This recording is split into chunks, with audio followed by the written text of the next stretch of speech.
Out of the tree of life, I just picked me a plum. You came along and everything started to hum. Still, it's a real good bet, the best is yet to come. We are the Org. Our mission is to assimilate Star Trek The Next Generation, Star Trek Deep Space Nine, and beer. Lots of beer. Hello, friends! Hello! Welcome to bOrgCast 721. I'm Peter, it's been a long week, Organ. And I'm Anne-Marie.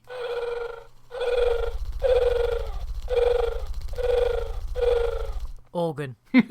That was a tribble, courtesy of your birthday. Yeah, thank you, Lee! It also makes angry noises and vibrates quite a bit, and that proved very popular with the ladies, didn't it, at your drinking night for some reason? I can't think why, but we found the pleasant coo noise, so yes. We're sticking with that one. Yeah.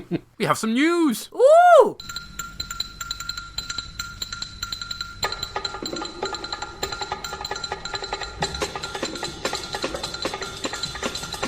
It's pretty old news by now because it broke not long after we recorded the last podcast.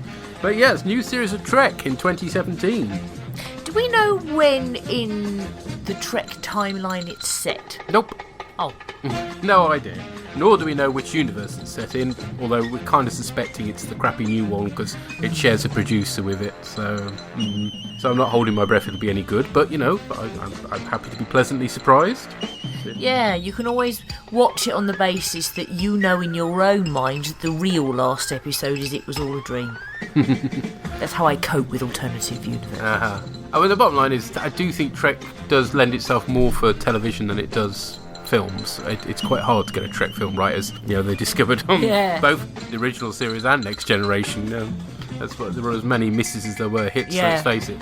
So, yes, I think a TV series builds character, you get to know them, and you can tell longer stories, particularly if you know the current climate of arc plots and stuff, as long as they go along with that rather than going down the Voyager or Enterprise route, all should be fine. He says, hopefully. Okay, time for some... Last time on Star Trek The Next Generation. We had an email from Dietrich about Journey's End, which we covered a couple of podcasts ago. Oh, yes, and it's relevant to this one too, because there's a callback. Well, indeed, yes, with the Maquis, of course. Orgs, I noted with interest, so many people thought the use of the term American Indian seemed insensitive or racist. I didn't find it particularly objectionable, as I feel that one term might not be all that frowned upon by those who belong to that demographic.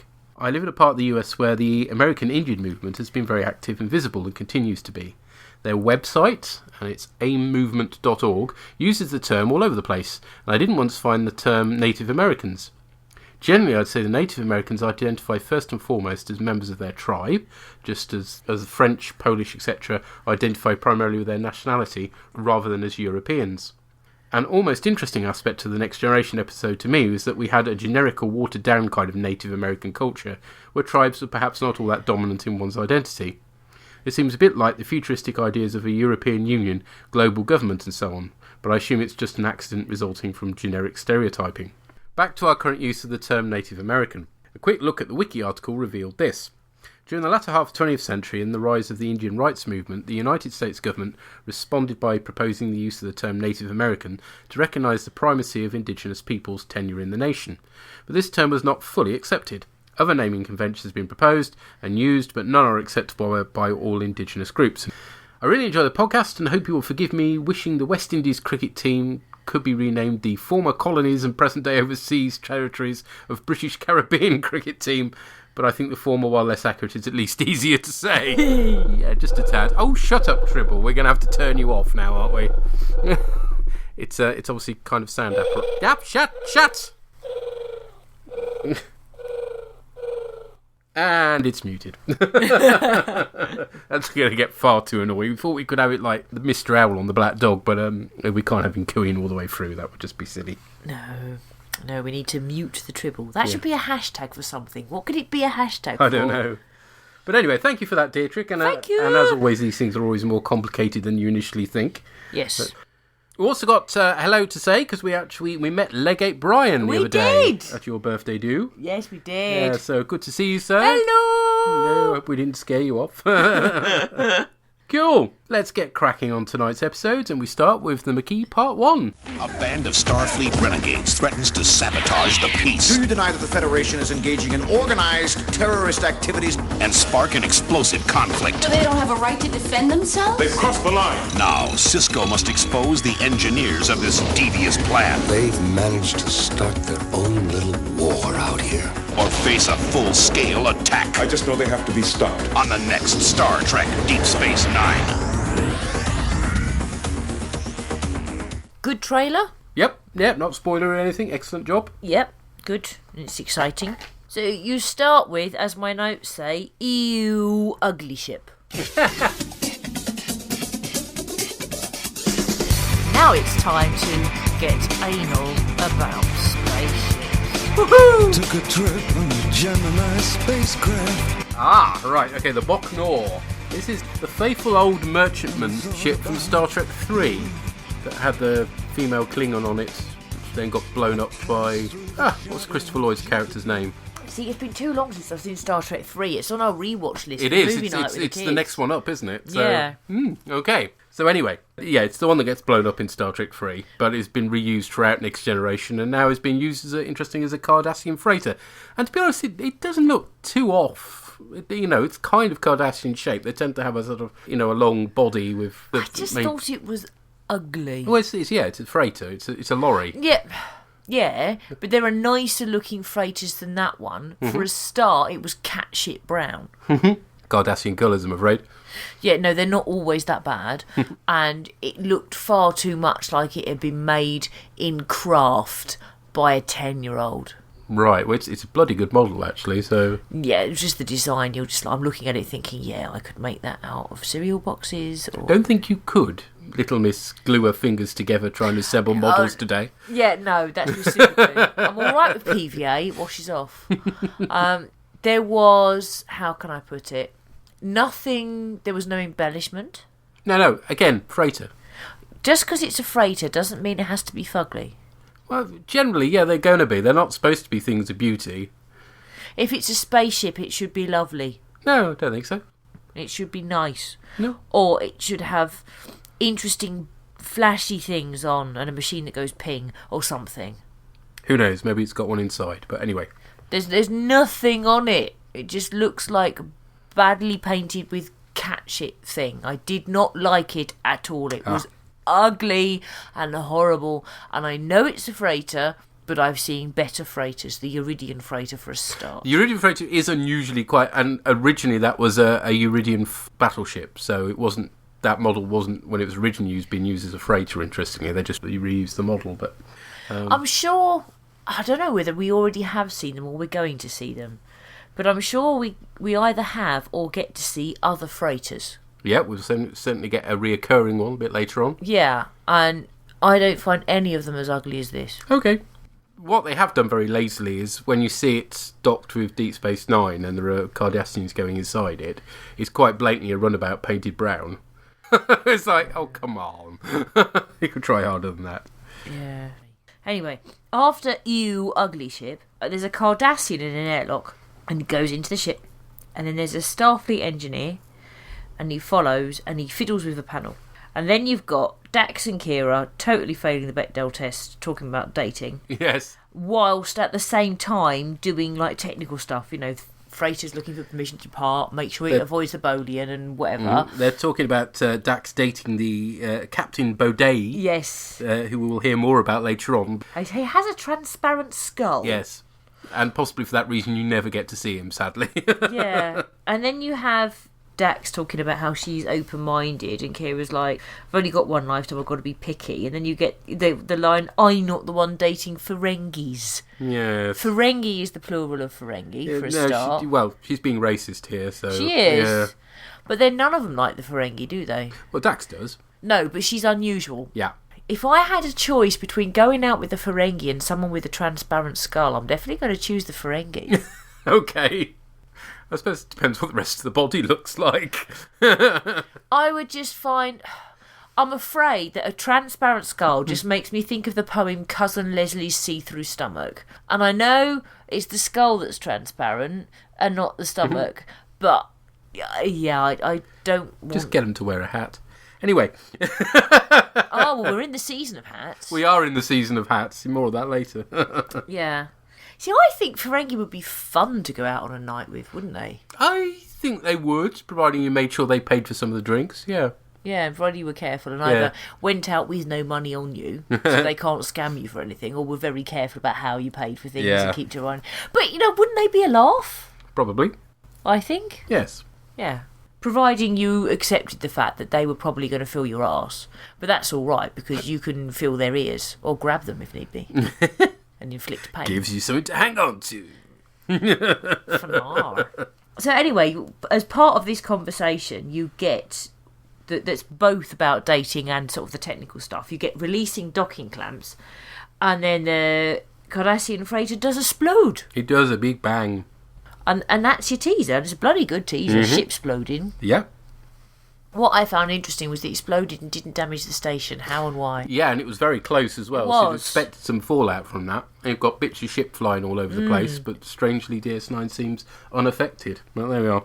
Come back after the teaser, and you've got O'Brien and Kira in a runabout, and they're searching the debris for an explosive device. And Kira's not wearing her earring, which is a bit bizarre.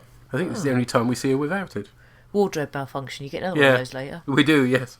And it turns out the Cardassians are waiting for an answer as to what happened, which is very unlike them. And then while they're scanning, they find traces of Marcassium, which indicates Federation technology, but a technology they don't share with anyone else, which is worrying. And then Dax says, if you're looking for an explosive, you're not going to find it, because actually it's an implosive device designed to be masked. Mm-hmm. Poor O'Brien's getting bossed about by a very stressed Cisco. And you've got Dax, science in the mystery, which is nice. Yeah. And then Cal Hudson appears. And he's the Federation's attaché in the demilitarised zone. Which is odd, because he's only a lieutenant commander, so he's a lower rank than even Cisco. You'd expected somebody with a bit more rank. Well, he's only an attaché, he's not an ambassador. Yeah, but obviously an attaché has got to have a decent enough rank to order people around to get things done. You'd have thought it'd be at least a full commander. But anyway, just struck me as curious. It's played by Bernie Casey.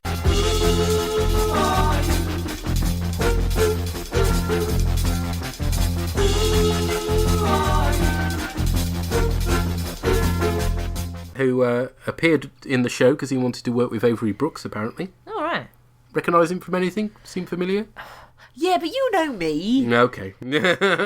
Where to start? Well, he got 2 appearances in Babylon 5 as Derek Cranston from Earth's Special Intelligence Division. Yes, that's where I know him from most. You're right, Babylon 5. Sheridan runs rings round him. Yes, I remember now. Yes. He's in the rubbish Bond film Never Say Never Again as Felix Leiter. He's in Under Siege. The Man Who Fell to Earth, we saw that not long ago, although you weren't too impressed. No, I didn't like it. But I've seen Under Siege fairly recently. So, he's nicely painted as to begin with, as a generally likeable character, which is sensible considering how things pan out. Yeah. Pally with Cisco and Dax. Yeah. Got a pass through both of them. Which is good, and it's a really nice scene when they go to... Now, where do they go? Cisco's office. Oh, right. Have we seen that sofa and that before, then? We've seen the sofa. What we haven't seen, I don't think, for a while anyway, is the clock, Sultana clock from Dramatis Personae. And we're going to be seeing a lot more of that in future. And also that weird model of, I think it's the medical ship Pasteur, from the alternate future in All Good Things, which is a very odd thing for Cisco to have on his desk. But there we go. He's a bit strange. But they start chatting, and it's clear that their wives were friends, and that they're having a laugh. And it's in that context that you then get Cal saying that the Federation has abandoned their colonies. Mm-hmm. Cisco says no, they refuse to evacuate, which is a callback to, is it Journey's End? Yep. And again, we're laying groundwork here for Voyager as well. So yeah, in a callback to Journey's End, Cal's like, we will protect the Cardassian colonies that happen to be on our side of the border, but you can't trust the Cardassians to do the same for our people. And along those lines, he then, when Cisco says that, he's got admirals on his back worried about the treaty breaking, Cal's like, no, the Cardassians are happy with the treaty.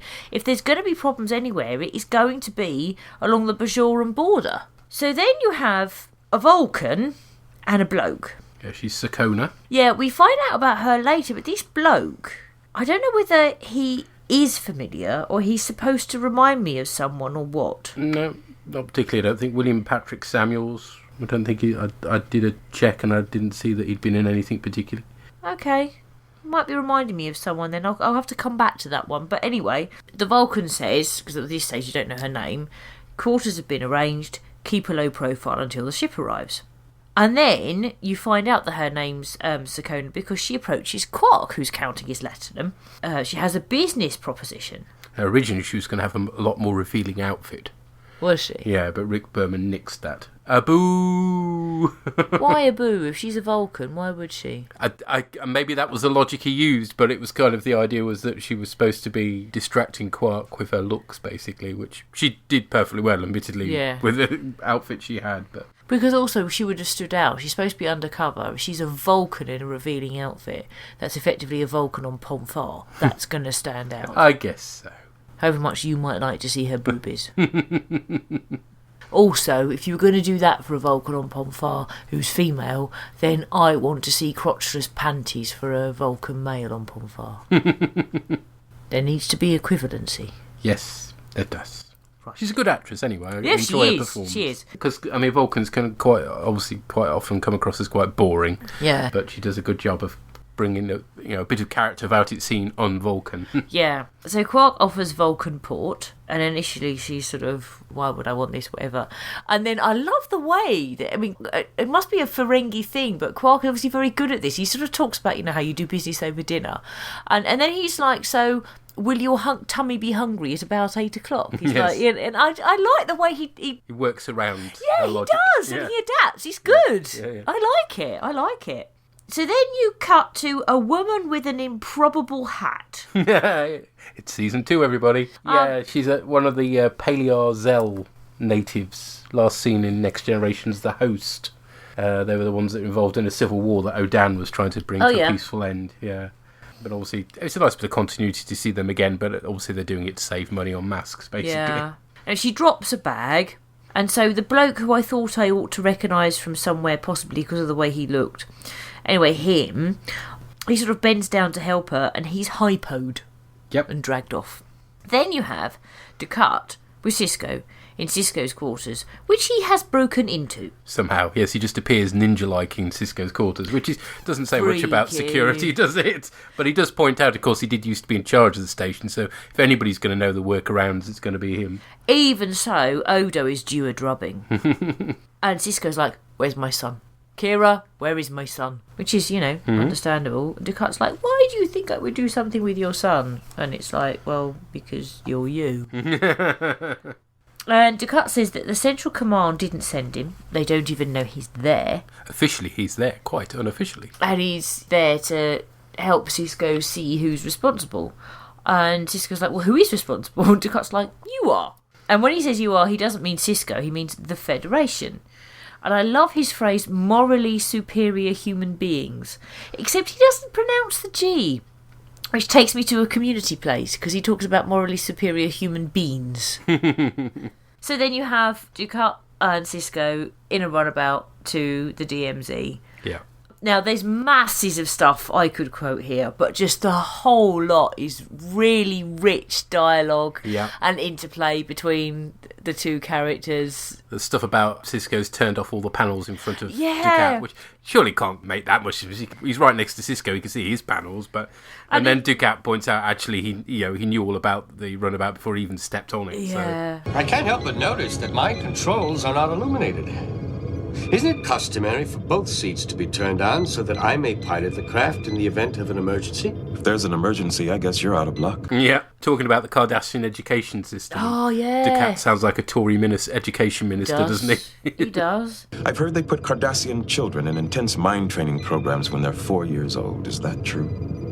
The Cardassian educational system is unparalleled in the quadrant. If you don't mind taking the joy out of growing up. Education is power. Joy is vulnerability. What? Your reaction surprises me, Commander. I thought you would understand. Of all the humans I've met, you strike me as the most joyless and the least vulnerable. I am when I'm with you. It's just brilliant. It's absolutely fantastic. So while they're in the runabout, they pick up a distress signal from a Federation merchant ship. So the Federation have no money, but they have merchant ships. Yeah, they carry cargo, quite how the cargo is paid for if they don't have money. Yeah. Sorry. Anyway, it's under attack from Cardassians. You probably don't know what the fuck it is.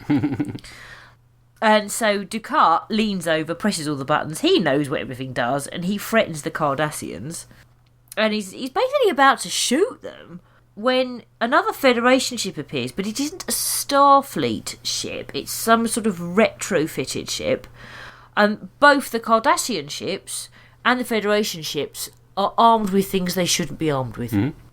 Which would be really cool scene, except it's all on little blips on a screen. Yeah. Blinky Federation signature and Cardassian signatures. No, and I know obviously budgets don't stretch to everything, but it's always annoying when you're just seeing blips on a screen fighting, particularly if one blows up. It's like you just sucked all the drama out that moment, basically. Yeah, it was just... None of the ships are responding to hails from anyone, but I do like Gul Dukat, commander of the Second Order, security clearance, whatever. You are in a lot of trouble. Yes. I will personally fire the torpedoes. Yeah. And I love Avery Brooks's acting. It's subtle because he's a background figure at that moment, but it's like a sort of a raised eyebrow, like, woo, okay. But anyway, this Federation retrofitted ship blows the Cardies up. And Gul Dukat turns around to Sisko and says, you know, they're fighting their own little war here. And this is one of the things he brought him to see. So then you have Quark and Sakona at dinner. And there's Jumbo Romulan mollusks. Yeah. Get a load of those clams. And Quark starts talking about the rules of acquisition. And Sakona's like, I approve. They're logical. And it's like, if you think about it, they sound good until you actually know what the rules are. Yeah. Quark actually said they're in order to ensure a fair deal for everyone. Well, mostly. Yeah. You know, it all sounds sort of... He's, like, intrigued or whatever, and then she's like, I want weapons, like, clearly vast quantities. And he does a spit take. Yeah, he does. He does. He's like, woo. And she's like, you know, a lot of them... for a long period of time, and he's sort of stroking his ear, sort of. I don't know whether... Have we had... Opportunity. Oh, yes, yeah, we have. So, yeah, you can definitely sense an opportunity. So then you've got Dukat and Sisko appearing, and... does it say what planet it is where you've got the Cardassians on one side? And... Only very briefly they say they're going to the Volon system. In the Not the Vorlon system. Not the Vorlon system. No, that would be more worrying from a Babylon 5 sense. And it's actually Volon 3 they end up in, but we don't find that out actually until part 2. Okay. So all we know is it's somewhere in the Volon system at this point. And it's represented by a nice map painting. It's very obviously Matt, though, isn't it? It is, and it was used way back in the Ensigns of Command, back in Season 3 of Next Generation. So, which one's the Ensigns of Command, then? That's the one where Data's on that planet on a diplomatic mission, and there's that really crap colony leader, and... That's Data, narrowing it down, not... That woman falls in love with Data, and Data blows up their water plant. Oh, yeah, I know. Yeah, shit. Yeah. Okay. So there's a row... And you've got Gulivek, who I like. Richard Poe returns, yes. And they're talking about organised terrorist activities. We also see on the other side a Dorvan 5 native as well. Dorvan 5. The Native Americans. Yeah, no, I thought, right, okay. Yeah, I was going to mention that. You've got a call back from that. But he doesn't say anything, but he's just there, isn't he? So Gulivek is like, we can defend ourselves against organised terrorist activities, and they've got a confession from some Norwegian dude. And it turns out to be the bloke, who is reminding me of somebody, but I don't know who. William. Apprehended on Deep Space Nine. Yeah, his name is William, which isn't a particularly Norwegian name. No, William Samuels is definitely not very Norwegian, is it? No, but they say he's from Norway. Yeah. And he's made a confession, which they then play, and it starts with the typical "I'm being treated well," and then he's reading something out and whatever. And thanks to Chain of Command, we know what lies behind this confession. Yes, we do, we do. And then you get Cal Hansen saying, "Well, we'd like to speak to him ourselves," and then Gullivek's like, "Oh, unfortunately, he committed suicide." No, Gullivek says, "Well, we'll bring him in then." So they do. And he's a corpse. It's like, dick move. Yeah. You've got to at least warn them that they're going to be bringing in a corpse. It's just ridiculous. And unsurprisingly, you get one of the colonists who crops up later on, Amoros, and he just goes for him in a big way. Yeah. He's Tony Planer, who is also in T.J. Hooker, JFK and Nixon. And the thing is, with all of this, because of what we know from Next Gen, we are, as the viewer, naturally suspicious of any of this. Did they really? And because even though God of X says, "Oh, we got this confession surprisingly early in the interrogation," well, it was still bloody torture, however surprisingly bloody early it is. And you're just like, we can't trust this. You can totally understand on the sort of the Federation side the suspicion that everything, particularly with them bringing in a bloody corpse, and a very convenient suicide. And later on, Ducat says that's really not going to help things. He agrees. Yeah.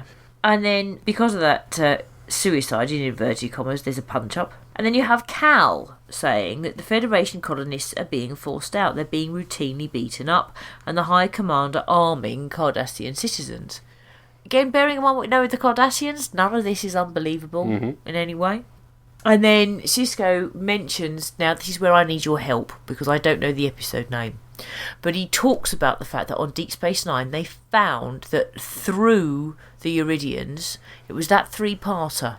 Yeah, except it wasn't Uridians, it was a different species. Was it? Yeah, unfortunately, they cocked up. A rare moment where they've got their continuity wrong, yeah. It was in the Circle, and it was the Krasari who were acting as intermediaries. Remember, they did plants and stuff, didn't they, normally? But, yeah.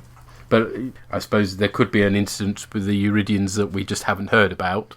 But it's a shame that they've missed an opportunity here to do a bit of continuity, whereas normally they're very good on that sort of thing. So because they were talking about the Cardassians arming Bajoran separatists through a third party, which makes you think of the Circle, doesn't it? But they say the Uridians. Okay. Anyway, I couldn't remember the episode name because it was the three-parter and it wasn't the same thing, part 1, 2, 3. No, It had a different name, didn't it? They? Yes. So, and then you get Carl Hudson going, It makes you pine for the good old dull days in New Berlin, doesn't it?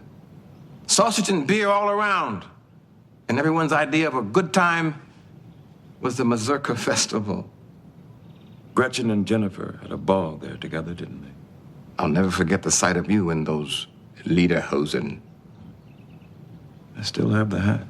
maybe go to a Blackadder place. Sausage time! Yeah. And the idea of Cisco in lederhosen. I know!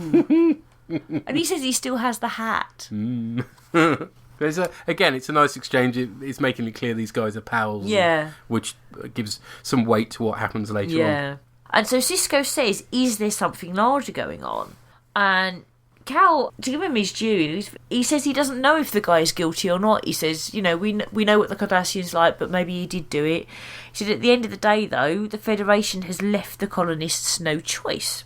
And then you have Goldacott saying that he swears on the lives of his children that if the Bucknell was carrying weapons, he'd know. And you think, yeah, we think that might come back to bite you in the bum somehow. And you've got Ducat walking along. Cisco said he's got quarters, and he asks for his guards to be Starfleet, not Bajoran, which is understandable. But while he's walking along, he's having a wardrobe malfunction. Yes. Ducat's costume's coming apart literally at the seams by the looks of it. Hasn't been done up properly. Either that or when Mark Alamo's put on a bit of weight.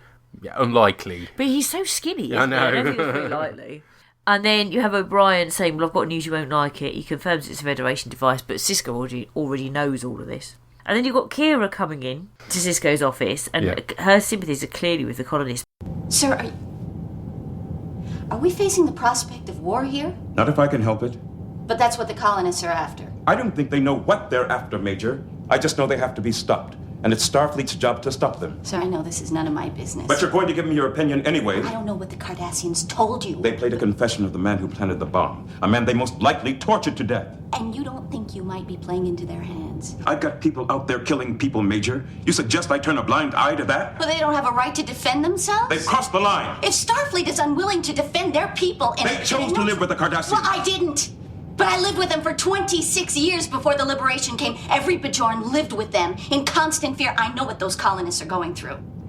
Most of all, I know that the Cardassians can't be trusted to keep their side of the bargain in this treaty. So, you'd suggest the Federation not keep our side of the bargain either? Perhaps by arming these colonists? I can tell you one thing for certain. The Cardassians are the enemy, not your own colonists. And if Starfleet can't understand that, then the Federation is even more naive than I already think it is. Yeah, this is a nice sort of callback to the tensions in the first season, isn't it? And completely naturally as well, because this is obviously going to make Kira think of the occupation, isn't it? And she's going to sympathise with the Maquis. So, but the conversation ends with Sisko just opening the door for her to leave. Yes. Subtle. Yeah. And then you have one of the guards outside Ducat's quarters, and someone turns up and says, "I've been sent to relieve you." And he's with Sakona. And they take out the guard, and they ping the doorbell and tell Ducat they've got a message from Sisko, and there's another bomb being found, and they need to escort him. But they kidnap him, and he realises, and he lays some hard punches. He kicks ass. But then he gets shot. Yeah, he punches Sakona right in the face, and she flies a mile. Yeah. So then you go to Ops, where they're dealing with the fallout from the kidnapping, and you've got O'Brien and others talking about security. Noda's like, well, it's their fault.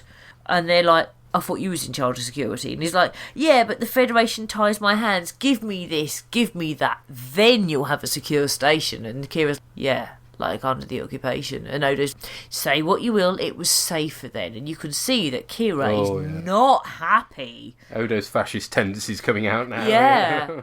And then Sisko appears on the monitor screen thing, and he says he wants a complete review of security, and Odo's pleased. He's like, yes, he thinks he's going to get something out of this.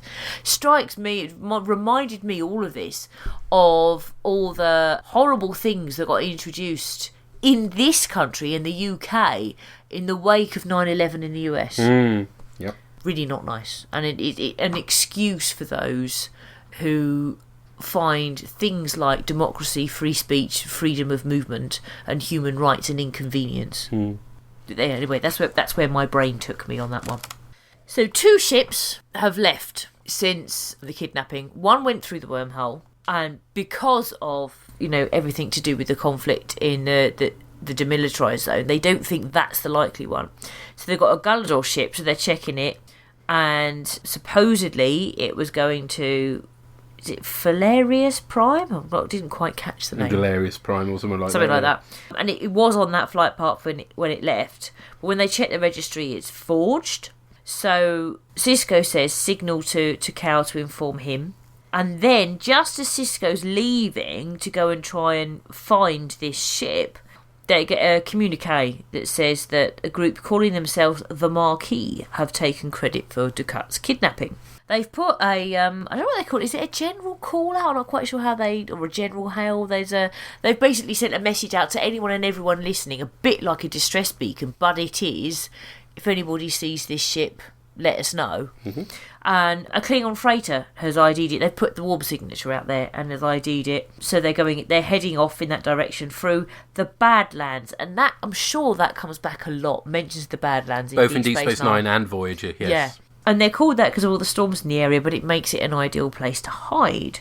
What I did wonder, though, right, is there a particular reason for having Dr. Bashir on the away team? I guess in case Ducat's injured. Oh, okay. No, that's fair. That would make sense, actually. Yeah. So anyway, they're on the runabout. You've got Bashir and Kira and Sisko on a runabout. Doesn't seem to me overly good sense to have the commander and the first officer on the same runabout on the same away team. Just thought I'd raise that here. Mm-hmm. But yeah, so they've located the ship and they're scanning for license. They found human life signs, but there is no Cardassian one. They beam down, they are surrounded, and Cal appears in civvies. And the away team are at gunpoint. Mm-hmm. End of part 1. Yeah. So I thought it was a nice twisty-turny plot. Yes. Some great character moments, some political tension throughout. Yes. A good part 1, basically. It wasn't just marking time until the big reveal at the end. No, because you had those awesome scenes with Ducat and Sisko. Yeah, no, it's some really good... And the Quark Sakona scenes are good as well. They are. So it keeps your interest throughout, I find. So, yeah. Excellent stuff. I really liked it, and I think, although plot-wise, it's clearly setting stuff up, I think one of the reasons why, in the main, I tend to prefer DS9 two-parters. Don't always, but in the main I do, is because where, okay, the plot is clearly being set up for part 2, you've got the character stuff in part 1. Mm-hmm. And they do that really well. And I think, actually, to be fair to Next Gen, that's also one of the reasons why Best of Both Worlds is so good, because you've got character stuff in part 1 of Best of Both Worlds, haven't you? Mm-hmm. Cool. Let's find out what other folk thought. Yes. Okay, we've heard from Doreen. So she says, an implosive device rather than an explosive device. Interesting. Benjamin and Calvin are concerned with about how much the female Dax knows about them, which I thought was quite funny. Yeah. Yes. Bad treaty, says Calvin. Compromise, says Benjamin. Territory is given away by individuals who don't work the land. Interesting and thought-provoking concept. It seems all too convenient that there is a confession from a man who committed suicide. Ben and Calvin sharing memories, quite a bittersweet scene. Well, yes, considering how it turns out, definitely. Okay, thank you, Doreen. Thank you. And we've heard from the Mark. And he writes, the Maquis Part 1, or Don't Make Me Bore You, Ben, or Man of Oak. The Maquis is one of the great examples of complicated political situations that define DS9 as a series. Filled with intriguing plot developments, including weapon smuggling on both sides and the eventual kidnapping of Gul Dukat, and a multitude of characters, Maquis Part 1 shows all the signs of a slowly building to boiling point situation that will eventually become one of the series' several defining plot lines. Of particular interest is the extremely interesting role of Gul Dukat in the given situation, as well as his evolving function on the series. Sisko and Dukat are infinitely watchable as reluctant co-investigators. Very definitely. And they have two key scenes in this episode that are marvellous. One in Sisko's quarters. I mean, that's creepy. He's just there. And what the other in the runabout. The amount of depth that Dukat's character takes on is welcome and highly commendable, changing his image into something far more subtle and complex than that of a villain. Yep, yeah, he's not just a one-dimensional bad guy in this. No, there's more to him than that. Yeah, and all the way through the series, there are layers upon layers upon layers. But I think this is the first time we've really he's had that much screen time. Yes, I think you're right. That much more about him. Yeah. So.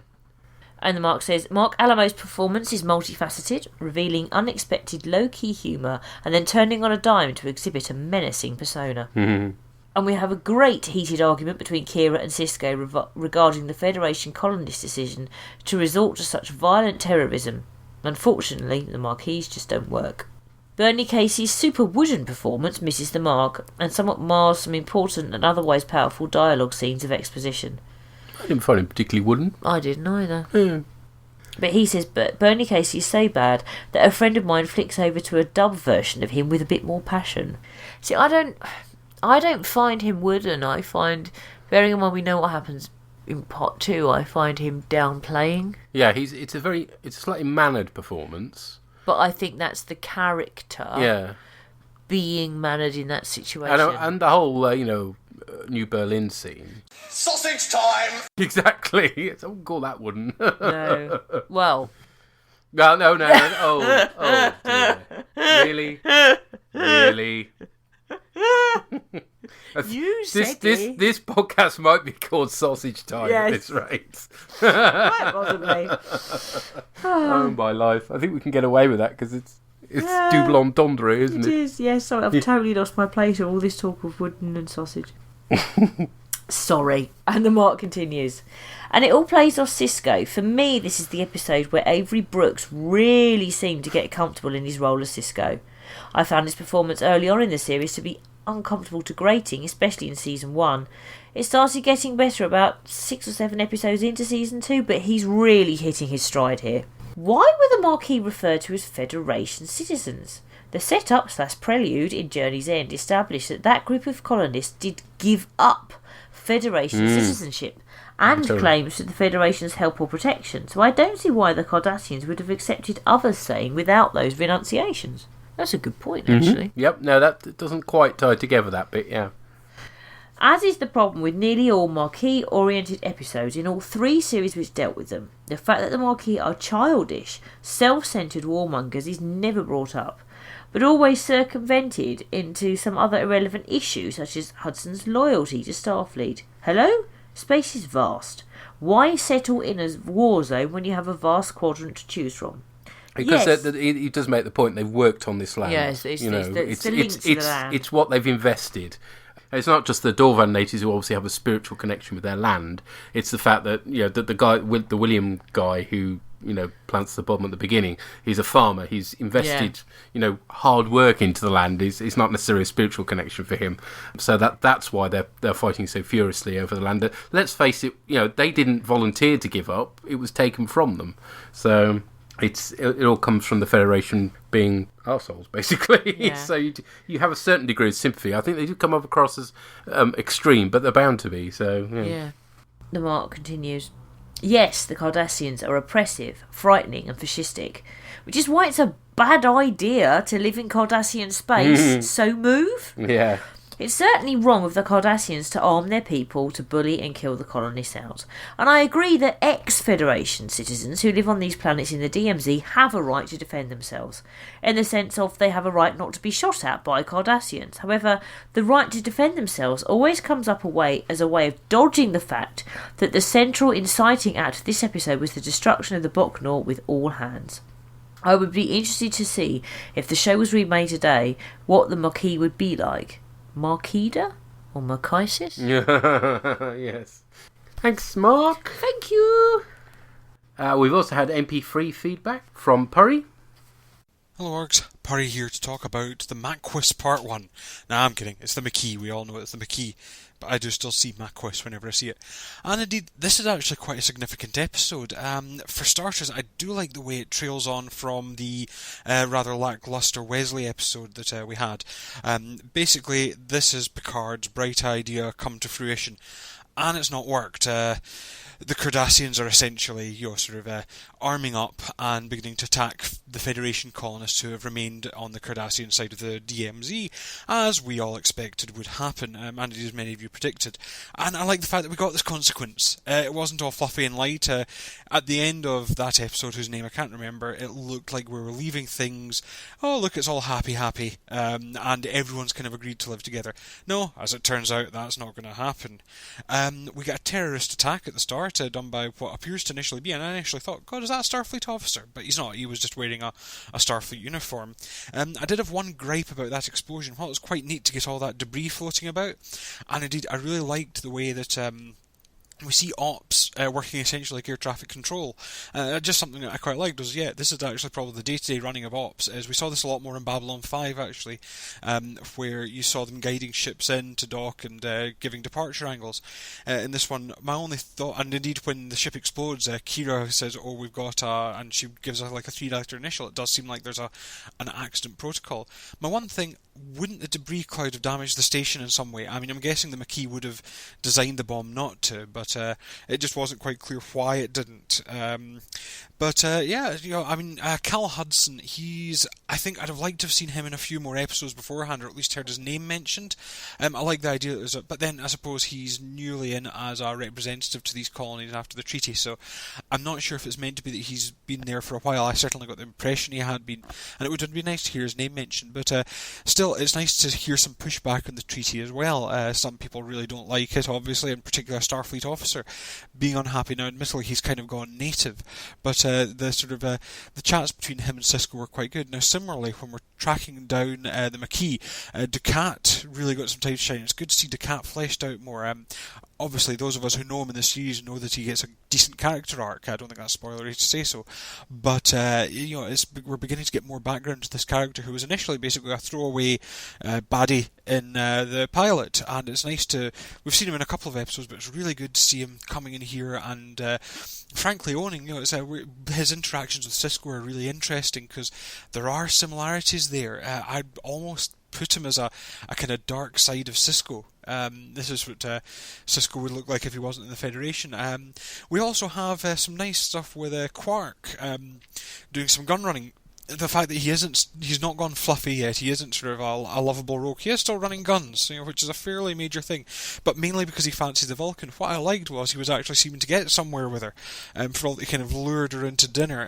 I did quite like the sort of knowledge that the rules of acquisition were logical, even though I do think he's trying to offload those Romulan mollusks. That's the second time we've had those things out. Either Quark really likes them, or he's got a job lot of them that he wants rid of, and I think we all know which it is. Overall quite good. It was definitely a decent first part to a two-parter. Maybe not quite a big cliffhanger, but still entertaining stuff. And I think we're really beginning to see a richness of the universe, which I like. And I do like the tie-ins with the Next Generation. We do get the feeling that these are sitting in a shared universe, and that's what we're really looking forward to. Shows running, so it's good stuff. Good stuff indeed. I'll be back shortly to talk about part 2, and I'll possibly also cover whatever in part 1 I've missed, because I sometimes forget which is in part 1 and part 2, and so hence don't want to go one way or the other. But until then, bye for now.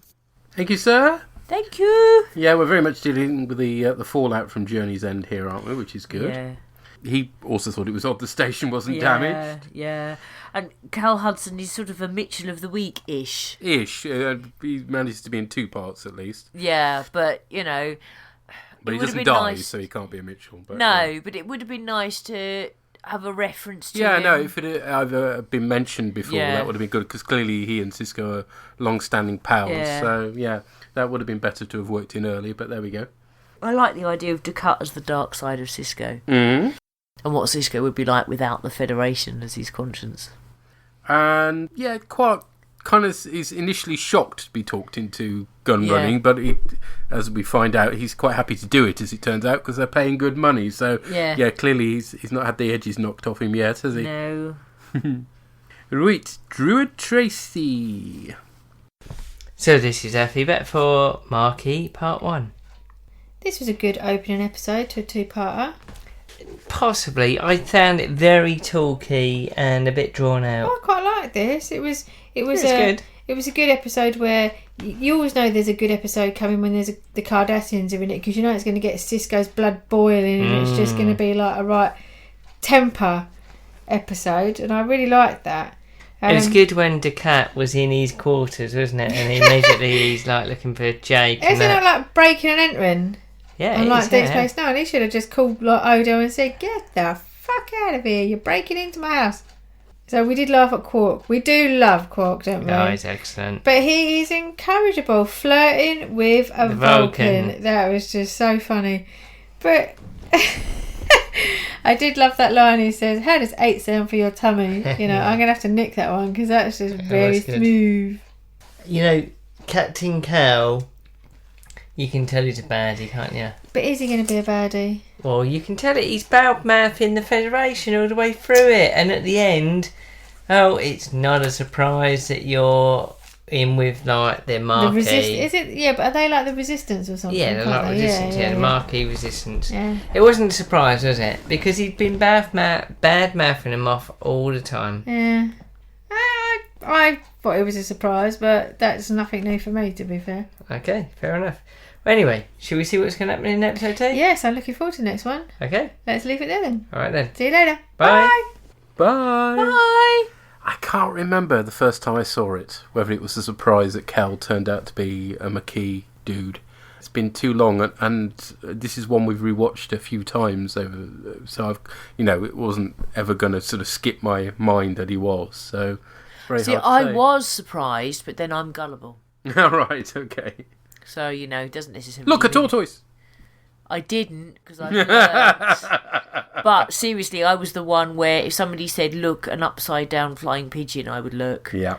Plus, there was that time that you told me that my one arm was hairier than the other because of where I wore my watch. Yeah, and the way the magnetism affected the hairs on my arm, and I did believe you. Yeah. And there are other things you tricked me with as well, involving mashed potato that we won't go into. Yeah, but we won't dwell on now. I had a thing about mashed potato as a result of that for like about 5 years. Move on. Okay, thanks guys. Thank you. And let's find out what the Argyle Smurf made of part 1. Hello everybody, this is Damien the Argyle Smurf, and I'm here to talk at you about the Maquis Part 1.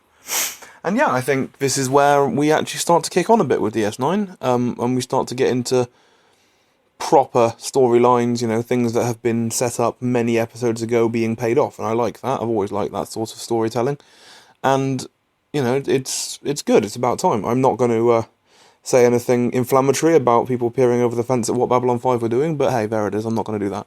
Because that would be bad, wouldn't it? I mean, it starts off very well. Good start to an episode. Nice teaser. Dax and Kira with a bit of a light-hearted banter about shallowness and pickiness and all that lot. Completely fails the Bechdel test, of course, but that's not the point.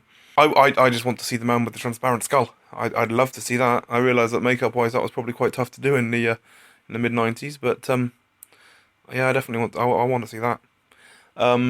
And then there's Creepy Man is creepy, and there's a big bada boom.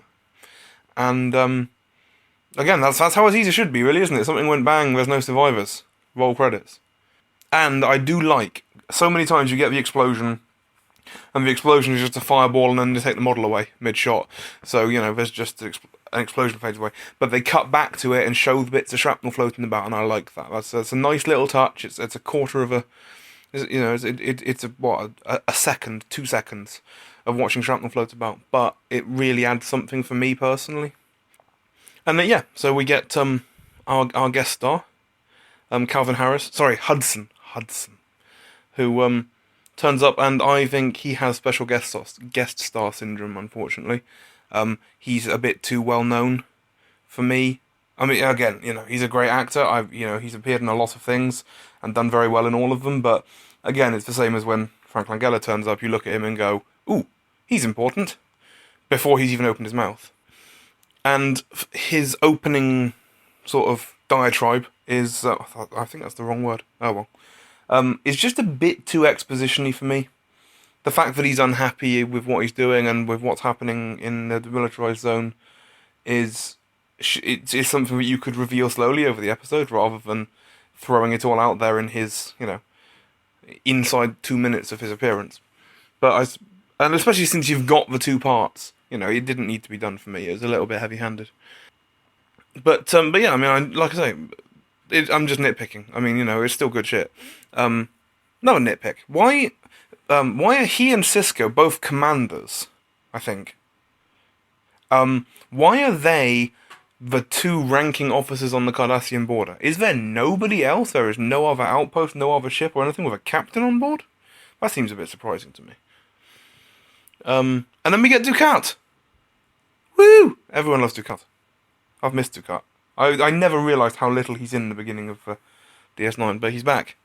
Although, he's on a secret mission. He's stowed away as an unregistered passenger on a freighter. No one knows who he is or where he's come from, but yet he's still wearing the metal fireplace grates that all Cardassians. Is there no such thing as a Cardassian civvy?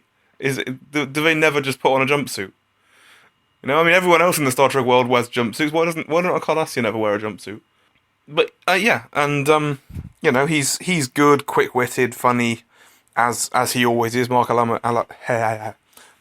is a great actor, and the tension between him and Cisco is always really entertaining. There's a couple of great little lines there, talking about Cisco as being the most joyless and least vulnerable human that he knows. And it's like, well, I am when I'm with you. That's a good line.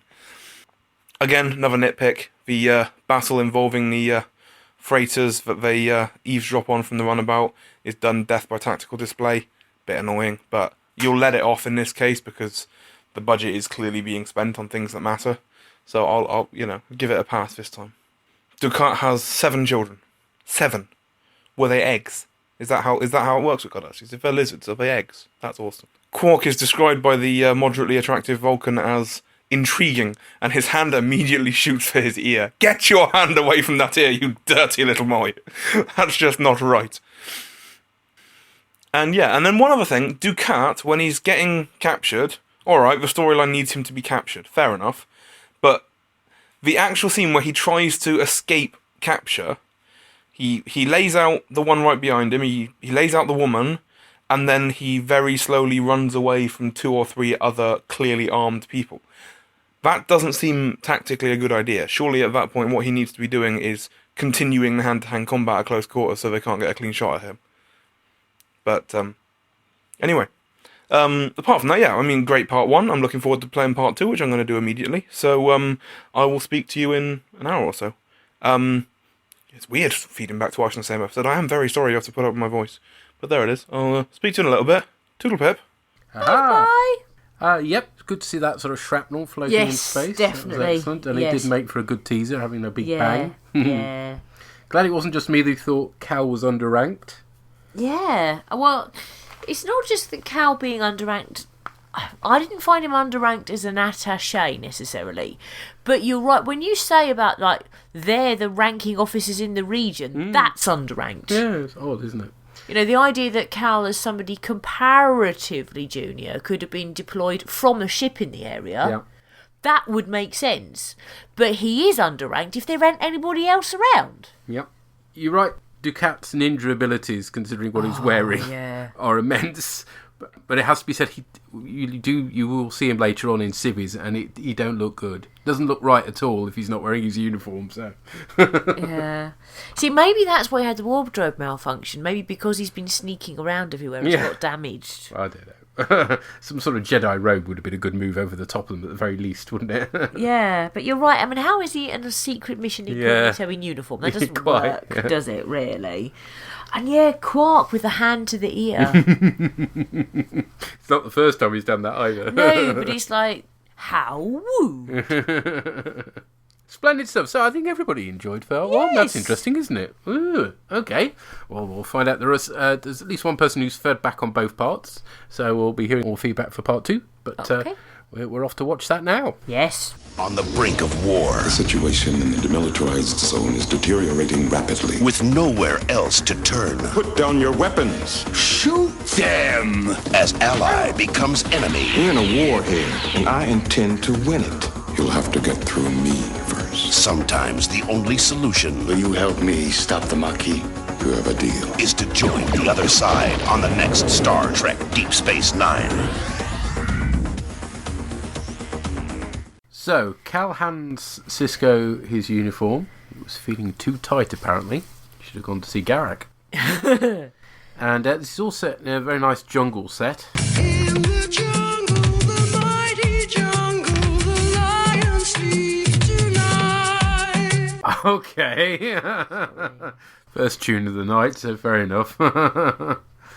Cal points out that treaties are no good on the frontier without Starfleet to back them up. Well, makes sense. Yep. Sisko suggests working together to prove the Cardis are smuggling weapons to their colonists, but his friend wants to use Deep Space Nine as a maintenance station for the Maquis, which he's clearly not going to agree to. The Resistance phaser Sisko, Kira and Bashir, but we're told by Cal they're only stunned, slightly denting the impact of the teaser, unfortunately. But there we go. I mean, obviously they were actually going to kill them, but it would have been a better teaser if he'd even been a slight suggestion anyway. Yeah. It's cool to see phaser rifles I think this is the first time we've seen them in Deep Space Nine, and they didn't make that many appearances in Next Gen either. They didn't, no. Sisko gets the chief to trace the transport that took Ducat to see where he was transferred. Meanwhile, he goes to see Admiral Nechayev in his office, so one and only appearance in Deep Space Nine. C suggests Ben get a Starfleet security chief, which is going to be a running theme. Yeah. But he says he has confidence in Odo. And unlike politicians in this country who say they have every confidence in someone and then they resign, he actually means it. She asks about Hudson, but Sisko isn't forthcoming about Cal's change of heart, which makes him out to be a bit shady, to be honest. Yeah. She tells him to establish a dialogue with the Maquis because they're citizens of the Federation. Except they're not. This is all very confusing. He gives the famous Saints in Paradise speech to bemuse Kira. It's awesome. Commander. Just because a group of people belong to the Federation, it does not mean that they are saints. Excuse me. Do you know what the trouble is? No. The trouble is Earth. Really? On Earth, there is no poverty, no crime, no war. You look out the window of Starfleet headquarters and you see paradise. Well, it's easy to be a saint in paradise, but the Maquis do not live in paradise. Out there, in the demilitarized zone, all the problems haven't been solved yet. Out there are no saints, just people.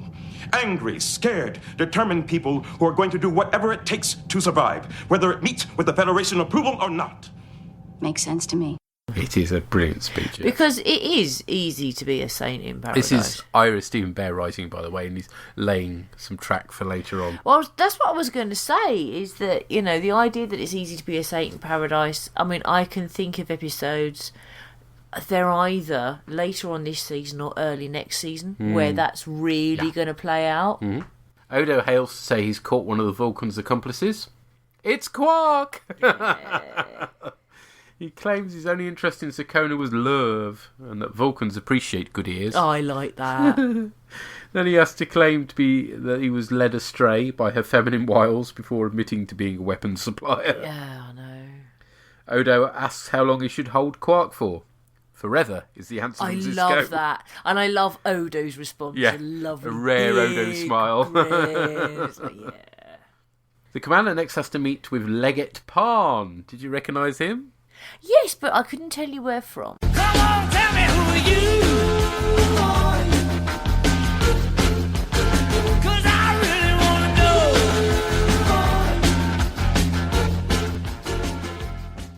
know. Okay, this is John Shook. You'd recognise him better with a beard, to be honest, because he's that Klingon ambassador from Star Trek 4 and Star Trek 6. Oh, the one who... Yes. Yeah. And the second Draal in Babylon 5. Yes. He's also in the MASH movie as the suicidal dentist. Famously the first man to utter the word fuck in a mainstream Hollywood film. Oh, okay. I wouldn't mind having that honour. That's a fair honour to have. Yeah. Should he have that on his gravestone, do you think? He was also in Mission Impossible, I think the TV series, Bonanza, Ironside, Fantasy Island, and the Warren Beatty Dick Tracy. Oh, okay. Under a lot of makeup. Pon blames Ducat for smuggling weapons. Can we call him Porn? It would be funny. Like Porn. Oh, well, he's only in this scene, fair enough. He blames Ducat for smuggling weapons to the Cardassian colonists without Central Command's knowledge. So they don't want him back, and they don't want to risk another war with the Federation. It's a wonderful performance. Yeah, it's brilliant. As ever, slippery and untrustworthy. Yeah, slippery as a snake. They are reptilian. Neither Kira nor Sisko are buying his bull, and the commander believes Parn has confirmed Cal's suspicions that it's the Central Command supplying the weapons. The violence is apparently escalating in the DMZ, and Miles has traced the path of the transport carrying Ducat, so Sisko leaves with Odo on the Rio Grande. Kira suggests they leave Ducat to his fate, but the commander argues they should want him alive if Central Command wants him dead. Yeah, I like that. I love Nice that logic. argument. Sakona is trying to mind meld with Ducat to find out where the next shipment from Central Command is coming from, but he's proving interestingly resistant to her efforts. See, in my head, I know this is going to a Babylon 5 place rather than a Trek place, but in my head, he's going, Mary had a little lamb, fleeced with white, you know? Yeah, he's clearly got some conditioning method to ensure that he's not vulnerable to that, which is sensible for a high-ranking Cardassian, let's face it. Does that mean then that the Cardassians have encountered Vulcans or other telepaths before who've tried to interrogate them? Oh, I'm sure they have, spent considerable time developing defences, yes. Okay. Ducat mocks them for their feebleness, being unable to kill people whilst looking them in the face. I just love this whole thing. He's the prisoner, but you wouldn't know. No. I just love all of this. Yeah, it's brilliant. Sisko turns up and tries to negotiate for the Cardassians' release. And he's going, shoot them! Yeah. Shoot them! I love it! And basically he kicks everything off. He does! Shoot them! It's just awesome. He punches Sakona again, he really doesn't like her. No. And starts a phaser fight. Yeah. Nice touch. Odo, of course, doesn't use phasers consistently throughout. No, he uses his arm to grab that bloke who... Amoros. Yeah, yes. Amorous, yes. Yes. off of a ladder and he sort of lassoes him with a tentacle. Yes. It's a bit hentai at this point. The Starfleet crew arrest most of the Maquis, but they send Amoros off to pass on the message to Cal. They can solve this thing together, apparently. Yeah. Ducat is tucking into a hearty meal on the station. Yeah. I like how gloopy the Canar is. Yes. He asks Sisko about the prisoner and points out that under Cardassian law the verdict is always known before the trial begins, which is something that later stories will explore. Yeah. Ducat unwisely states that Cardassians don't make mistakes. And then Sisko points out that he wasn't rescued by the Central Command because they'd hung him out to dry. Yeah. And it's like, I'm sure you'll have a nice comforting trial. Yes. I love that. But I wonder whether, is this a bit like, in Doctor Who, you've got, the Daleks say exterminate, and now they've made it that the Cybermen say delete. Have you got it in the same way with Trek? Vulcans never lie, and now Cardassians don't make mistakes. Is it like a little tagline, a little thing for the species? Maybe, I don't know. Anyway, the goal reflects that he's being blamed for the withdrawal from Bajor for not being ruthless enough back in the day. He now believes the Central Command are behind the arms shipments, but reflects bitterly that they never bothered to tell him. So clearly he's fallen out of favour. Yes, which is all very sort of communist Russia. He offers to help Sisko to stop the smuggling if the commander helps him stop the Maquis. Commander, thank you for coming to my rescue. I'm sure you would have done the same for me.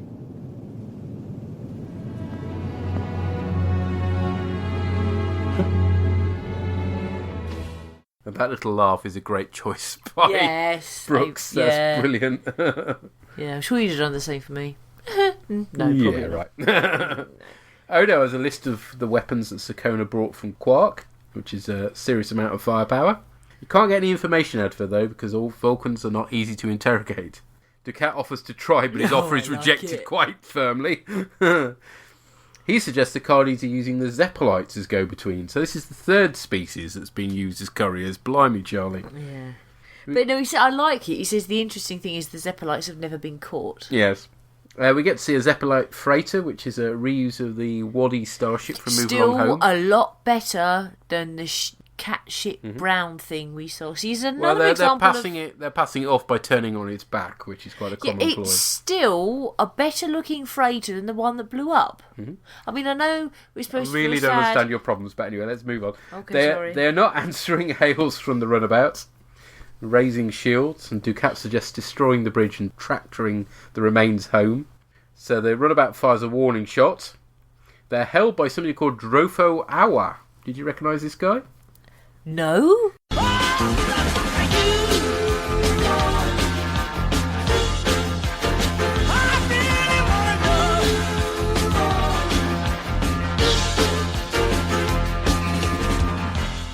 Okay, he's played by Michael Bell, who was in Encounter at Farpoint as Groppler Zorn.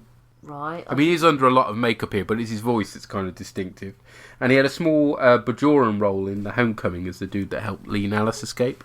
Right. So this is the bloke that has a bit part in this episode who I'm supposed to recognise from bit parts in other episodes. As I say, he has a very distinctive voice. That sort of pleading is very Groppler Zorn. Who's Groppler Zorn? The guy from Encounter... Do you need to see Encounter at Farpoint again? No. No, I don't. Drofo denies carrying weapons and doesn't want to be searched, but then Ducat gets involved. Oh, I love this. And basically subdues the Zeppelite with the power of his ego. It's fantastic. Awesome. I'm not any Cardassian, I'm called Ducat. Yes. You've got 15 seconds. 10, 6, 4! I love it. Stop counting! Yes. Yeah, excellent stuff. You get smug smiles from the goal, an amused grin from Sisko, yeah, you do. And a less than impressed look from Kira. Yeah.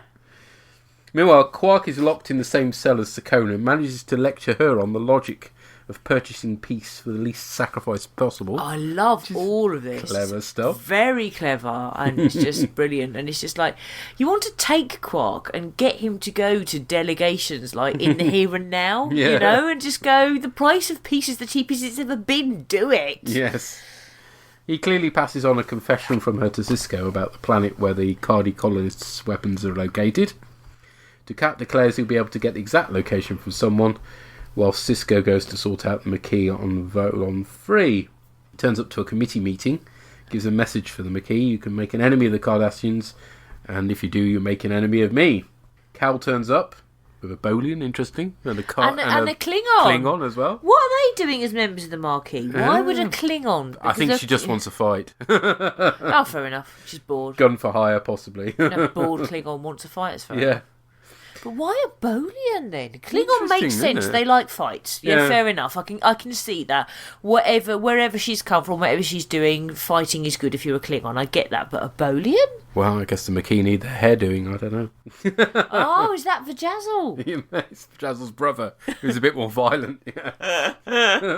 Vajizzle. Sorry. Sisko offers Callie's uniform back, saying there's no need for the Maquis as they've exposed and stopped the Cardassian weapon shipments. But Cal says they're at war and vaporises the bag with his uniform inside. I hope that wasn't a bag for life, otherwise Sisko's going to be really cheesed off. I wondered if he did it thinking it might be Odo. Ducat has found the location of the Cardi weapons depot, and defence is organised with a fleet of free runabouts, which is quite nice. Now this really pisses me off, because runabouts aren't exactly offensive ships, are they? No, not bad. They've got photon torps and phasers. They're crap. They're little things. Nechayev has been on the station. Where is the Yorktown or the Crazy Horse or the Sutherland or you want the big guns. Yeah, where are they? Nechayev has turned up in person. That Who means knows? it matters. Maybe this sort of fed into the decision they make in season 3. Say no more. Yeah, but even so, it's like, we're an attack fleet of 3 shit ships. It's just like, no, you're no threat to anyone. And they look crap, and the enemy ships are lovely. The set that's used is just a redress of the Type 15 shuttle pod, which is what various members of the Next Generation crew got kidnapped by the Romulans in. But the model on the externals is a brand new one. It'll be used as the Federation attack fighter in future, which is classed as a Peregrine class in Star Trek Online, but it's never named that in the series. But it is a lovely ship. Yeah. Looks like a fighter. I mean, It does. It's just bordering on Star Wars, isn't it?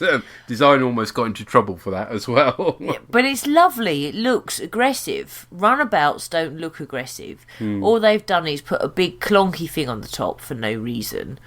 And it's just no. If you are supposedly having an attack force, you need... Fair enough, you could have 3 runabouts at the front, but you need a big gun behind. Even if it was only 1, you need 1. And I find it very difficult to believe that Starfleet would not get a ship to go join them. Bearing in mind that Nechayev turned up on DS9 in person. If you'd never had Nechayev, if it had only been communications like on subspace, maybe it would make sense. But if Nechayev is turning up, then it matters to Starfleet Command. And if this was an episode of Next Gen, the Enterprise would be called or somebody else would be called. The only reason that on DS9 there isn't a bigger ship is budget. Plot-wise, it does not make sense not to have a big gun behind those 3 runabouts. Anyway, there's a nice sort of dogfight effects as we get the Maquis ships veering off to make a run for it. And then the runabouts lock on tractor beams, but the fighters fire on the emitters, triggering a shooting war. Cal manages to even the odds, because there's only 2 of him against 3 runabouts, by taking out Kira's ship, and then Miles has to go after her to rescue her, so that's just 1-on-1 now. Yeah, exactly, that's why they needed a bigger ship. So Cal's kind of, intelligent here at least. It's good stuff. It's interesting seeing that the pairings as well. You've got Kira and Dax. That makes sense. Miles and Bashir. Yeah. Yep. And then Sisko and Ducat. Okay, we're not shipping them. So yeah, I mean, it's all model work as well, of course, at this stage, so it's all impressive stuff. There's a final showdown where Ben gives his friend one last chance to stand down. Finish him! Ducat demands. Yes, very Mortal Kombat style. Sisko lets him go despite the Ghoul's criticism. Commander gets congratulations from Starfleet for preventing a war, but he feels like he might just have delayed the inevitable. Yep. And I think it's quite a satisfying ending, basically. It's, the first part was all sort of political intrigue and toing and froing, and this one is, it finishes off with a nice space battle. Always At least stuff. you get to see it. Yeah, exactly. It's not diagrams on a screen either. So good stuff. Writer Ira Stephen Bear was proud of the darker tone of this story and enjoyed the freedom denied him on Next Generation to explore what the paradise of the Federation might actually be like. Yeah. He wanted Hudson to die at the end. I'm not sure how I feel about this one. Producer Michael Pyler opposed this, but later realised that he thought Bear was right. And of course, later on, no spoilers particularly, but Hudson gets killed off screen basically, so we never see him again. Just hear that he's died. So, I mean, he didn't ultimately have that big a role in the story, has to be said. And going back to, I think, what Drew and Tracy said, it would have been better if it had been set up as, appearing in previous stories, to be honest. It would have been more of an impact, but there we go. In terms of whether or not he should have died, you'd have been left with a more conflicted Sisko. But I think it would have been difficult not to have then written in ramifications for that in terms of Sisko and Kira's relationship and how Kira would have felt about Sisko being complicit in his friend's death when he was defending his home against the Cardassians. I mean, this really gives sort of Sisko, it presents him as someone who's ruled by his heart rather than his head sometimes, which is good, and obviously a big difference from Picard. You've got, again, there's lots of really good Ducat scenes in this part. And Quark's great in this again too. So. Out-logicking a Vulcan. Brilliant. So ultimately, I find it a very satisfying second part. I didn't remember being that impressed with it the first time round, but watching it this time round, it's like, yeah, this is good stuff. Yeah, I think the second part's good, and I think, actually, for me, it seems more realistic that at this point, Cal gets to go away. You get a frustrated Ducat.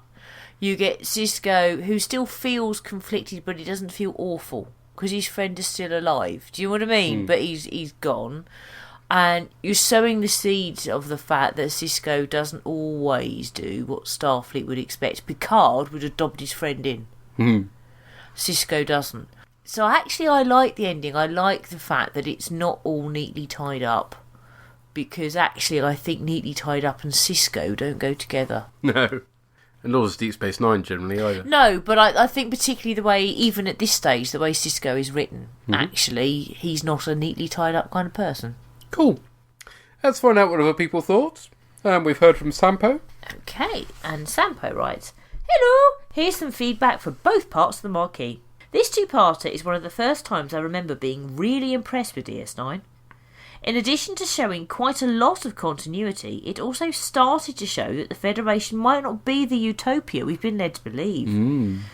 The episodes have several things that show new sides to the Federation. First, we have basically Federation terrorists blowing up a Cardassian ship, which is more or less unheard of. Then we meet Cal Hudson, who's a Starfleet officer, who's very clearly not happy with how things are going. Then we have a Starfleet admiral, who's not an arsehole, but seems out of touch with how the world works. Great speech from Cisco after that, about how the problem is Earth. Ooh, very unusual in Star Trek up to this point. Gul Dukat is great in this episode. The continuous jabs at Cisco, bluffing that he did something to Jake, it's all a pleasure to watch.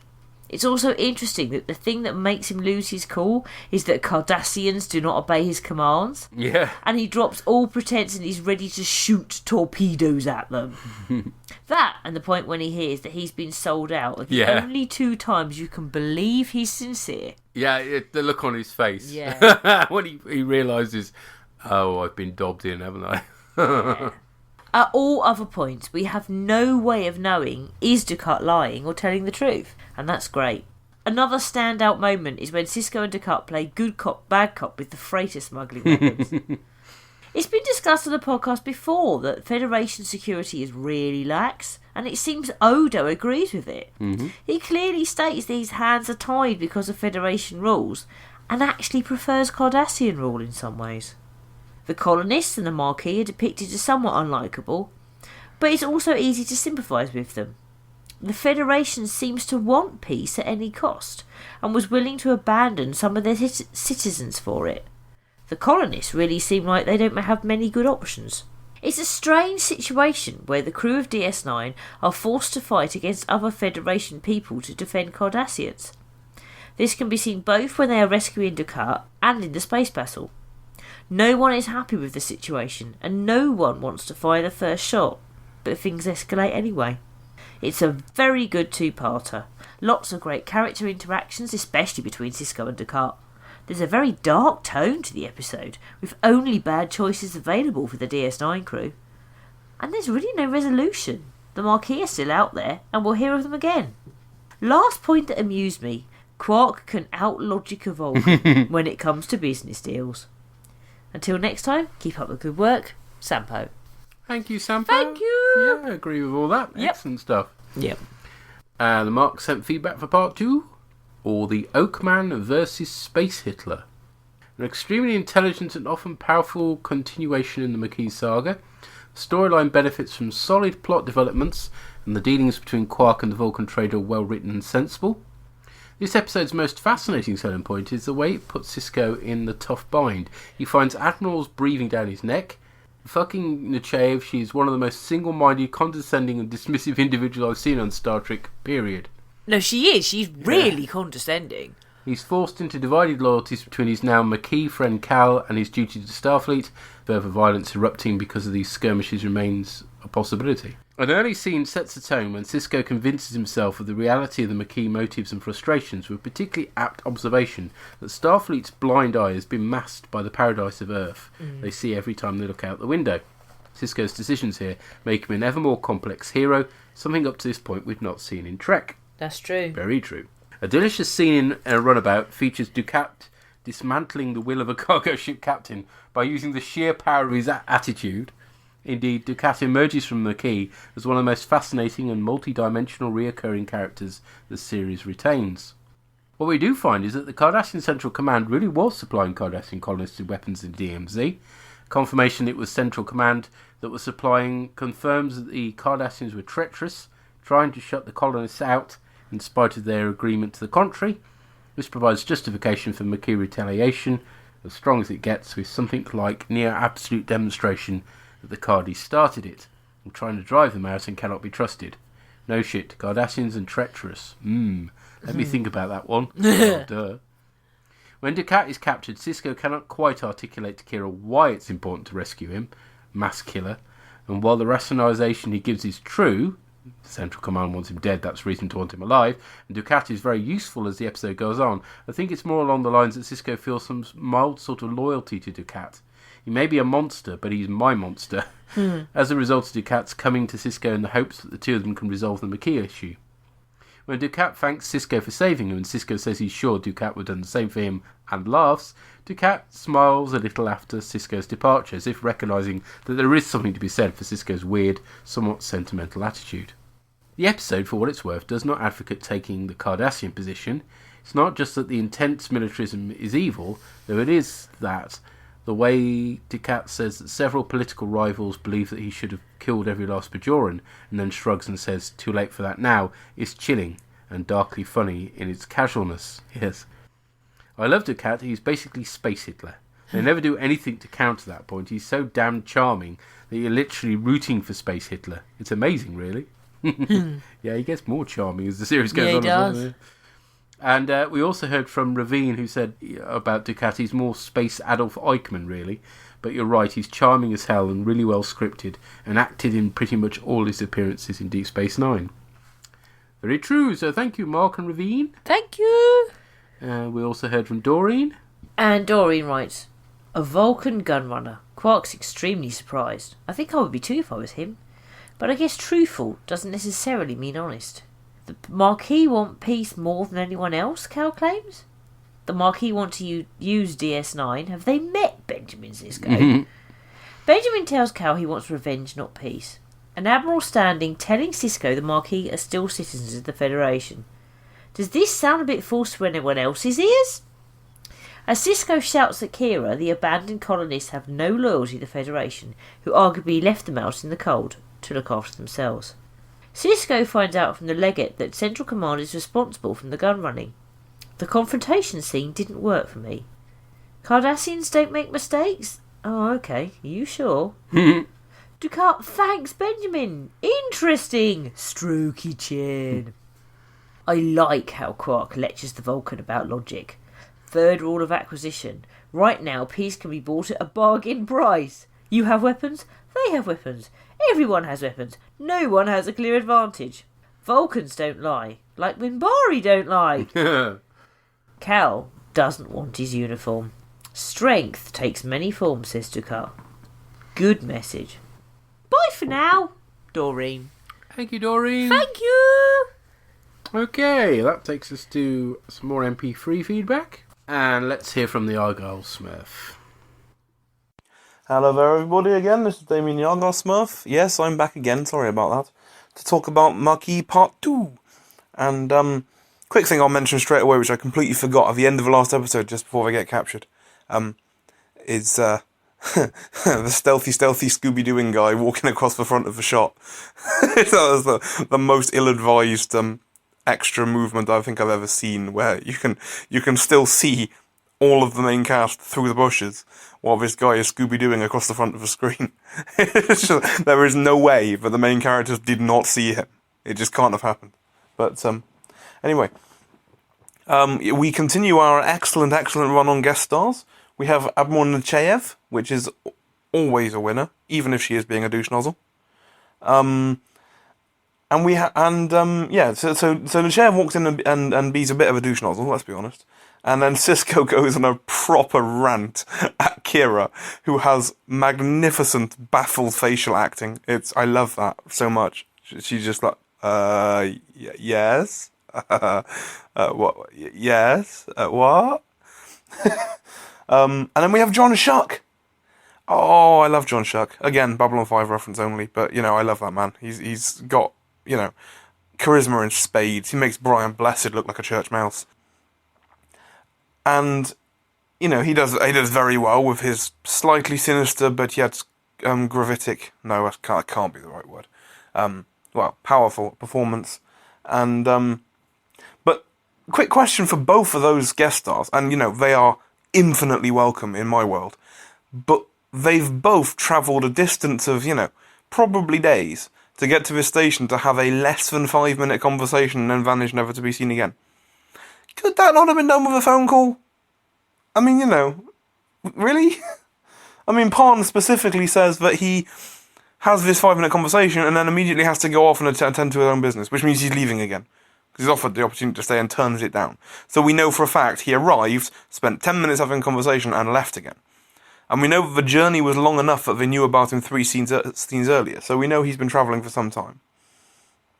It's just not all that carbon neutral, that's all I'm saying. You know, I don't know if they're probably not burning carbon at this point, but my point stands. Ducat's dinner has proper canard. The big, thick, dollopy, syrupy stuff. It looks like engine oil. That's exactly what canard should look like. And I'd be really interested to find out what it tastes like, but I reckon it tastes like one of those like 8% ales. You know, one of the really big, heavy, thick ones. You know, your Exmoor Beast or your Spingo, which I imagine none of you have ever heard of. But if you ever find Spingo by Blue Anchor, go find it and drink it, because it's, woo, that'll change your understanding of life. Anyway, the old cliche of comes in, Cardassians don't make mistakes. It's like, bullshit, come on, everyone makes mistakes. Everybody lies, everybody makes mistakes. I don't like that sort of cliche. But apart from that one line, Ducat snipes away in this episode fantastically, as always. He's a really good deliverer of deadpan lines. When they're talking about the Vulcans, you know, as a rule, they don't blow up ships. As a rule. It's just a really good deadpan response. The thank you for saving me line, oh, I'm sure you would have done the same for me. I love that. I love all of it. Like I say, I love those reactions. You know, I've not yet heard of a headcanon that involves those two, but I'm sure it exists on Tumblr. It would be an interesting one. That's all I'm saying. And the final battle is, like I say, I knew they were going to be saving up their special effects budget for something, but that final battle was amazing. You know, fantastic work. Love every second of it. You know, it's well written, it's well paced, and, you know, spaceship battles. What's not to like, right? What is this? What are they using though? I mean, you know, those aren't. I mean, they're Federation vessels, Federation signatures. What are they? Federation bird of prey. I didn't know that existed. And you know, I've never seen that design before. I'd have thought it would be a clunky old freighter with some stuff retrofitted to it, but there it is. And yeah, the resolution is, you know, good. There's no clean, clear-cut resolution, and that's exactly what I want. Like I say, I don't want it tied up in a neat little bow at the end of the episode. There's shit still going on, and that's exactly what I want, and what I'm looking forward to carrying on. And like I say, I had a quick look when I was changing the discs over at the upcoming episodes, and it was like, I remember this shit, and this is where it starts to go well, and it starts to properly kick on. So the Maquis is a good little benchmark now, and we can press on to some good storylines. But anyway, I'm aware that you've now had to listen to my voice for more than 10 minutes, and I'm deeply sorry, so I'm going to go away. I love the podcasts. Thank you for encouraging me to watch these episodes again, because I loved them. I'm going to assume that you're going to go back-to-back TNG on the next one to catch up, so I imagine I'll speak to you in a month. If not, I'll speak to you in a fortnight, but as it goes. Have fun, have a lovely evening, and speak to you soon. Cheerio, guys. Cheers, sir. Bye. Yes, I can kind of imagine Canard being like a very heavy ale, a porter or something like that. Yeah. What is a douche snozzle, though? That's a new one on me. Yeah. Scary phrase. I think the Cardassians don't... you the second person to pick up on that. The Cardassians don't make mistakes. It only works as a line because it's immediately proved to be wrong. Yeah. To Ducat. It's like, yes, Cardassians don't make mistakes, so therefore when they said you were supplying weapons to the Maquis, that wasn't them making a mistake. Yeah.